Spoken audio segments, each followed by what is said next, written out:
கர்த்தருடைய பரிசுத்த நாமத்திற்கு ஸ்தோத்திரம் உண்டாவதாக. கர்த்தராகிய இயேசு கிறிஸ்துவின் நாமத்தில் உங்களுக்கு கிருபையும் சமாதானமும் உண்டாவதாக. இந்த நாளுக்குரிய தியானத்திற்கான தேவ வார்த்தை எபேசியர் அதிகாரம் 5 வசனம் 2.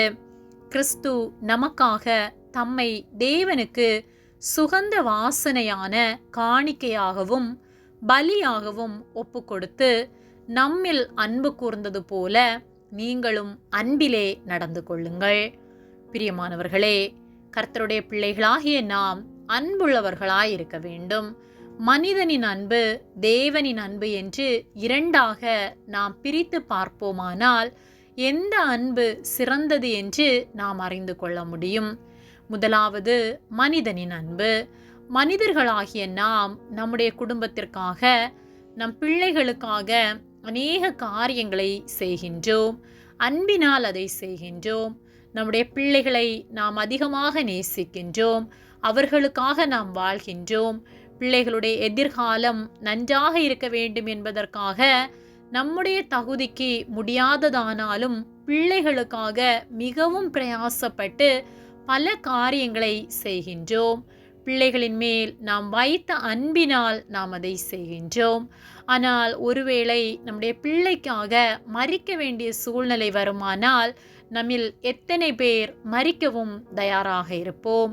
அல்லது நாம் ஒரு இக்கட்டான சூழ்நிலையில் இருப்போமானால் நமக்கு மிகவும் நெருக்கமாக இருப்பவர்கள் எத்தனை பேர் நமக்காக வந்து நிற்பார்கள்?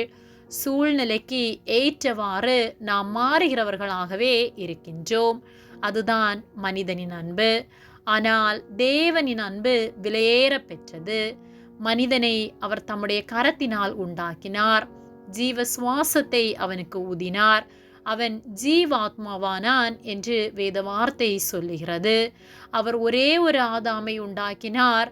அவர் விரும்பினது அந்த ஆதாமின் மூலமாக அவனுடைய குடும்பம், அவனுடைய தலைமுறை தேவ பக்தி உள்ள சந்ததியாய், பரிசுத்த சந்ததியாய் வாழ வேண்டும் என்று கர்த்தர் விரும்பினார். ஆனால் கர்த்தருடைய வார்த்தைக்கு மனிதன் கீழ்ப்படியாததின் நிமித்தமாய் அவன் பாவத்திற்குள்ளானான். அவனுடைய தலைமுறை பாவத்திற்குள்ளானது. மனிதன் பாவத்தை விரும்பி செய்ய ஆரம்பித்தான். பரிசுத்த தேவனின் பிள்ளைகளாகிய நாம் பாவத்தின் பிள்ளைகளானோம். அப்படி இருந்தும் கர்த்தர் நம்மை வெறுத்து தள்ளிவிடாமல் நமக்காக அவர் மனதுருகி பாவத்தின் சம்பளமாகிய மரணத்தை நாம் அடைந்துவிடக்கூடாது என்பதற்காக அவர் மாம்சமாய் இந்த உலகத்தில் வந்து அவர் நம்மேல் வைத்த அன்பின் நிமித்தமாய் நம்முடைய பாவங்களை அவர் சுமந்து தம்மை ஜீவ பலியாக ஒப்பு கொடுத்து சிலுவையில் நமக்காக மரித்தார். தேவ அன்பு தம்முடைய பிள்ளைகளுக்காக மரிக்கவும் தயங்காது. தம்மை சிலுவையில் ஒப்பு கொடுத்து தம்முடைய பரிசுத்த இரத்தத்தை விலைக்கிரயமாக கொடுத்து நம்மை மரணத்திலிருந்து விடுவித்தார். அப்படிப்பட்ட தேவனை கொண்டுள்ள ஜனமாகிய நாம் பாக்கியவான்கள்.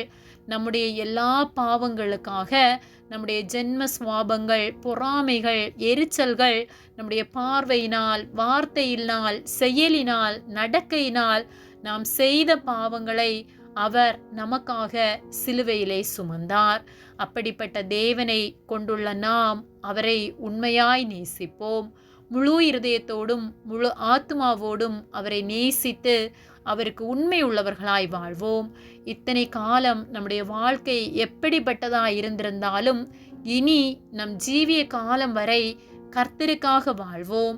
புதிய மாற்றத்தை உண்டாக்குவோம். நம்முடைய வாழ்நாள் முழுவதும் கர்த்தருக்காக வாழ்வோம்.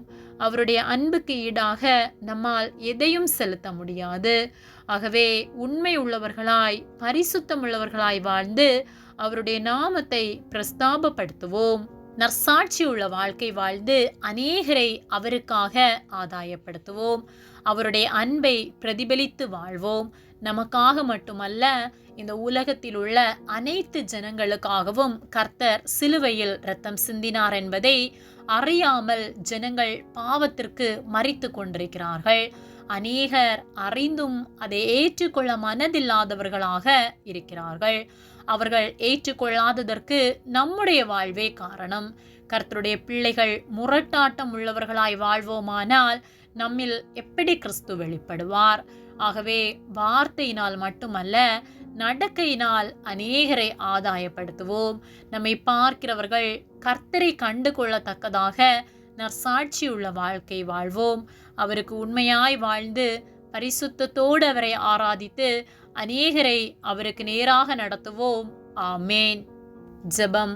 எங்களை அதிகமாக நேசித்து வழிநடத்தி வருகிற எங்கள் அன்பின் பரிசுத்த பிதாவே, நாங்கள் தியானித்த வார்த்தையின்படியே நாங்கள் அன்புள்ளவர்களாய் உம்மை பிரதிபலித்து வாழ்கிற வாழ்க்கை வாழ நீர் எங்களுக்கு உதவி செய்யும்படியாய் ஜெபிக்கின்றோம். எங்களை நீர் வழி நடத்துவதற்காக நன்றி செலுத்துகின்றோம். இயேசுவின் நாமத்தில் ஜெபிக்கின்றோம். ஆமேன். கர்த்தர் உங்களை ஆசீர்வதிப்பாராக.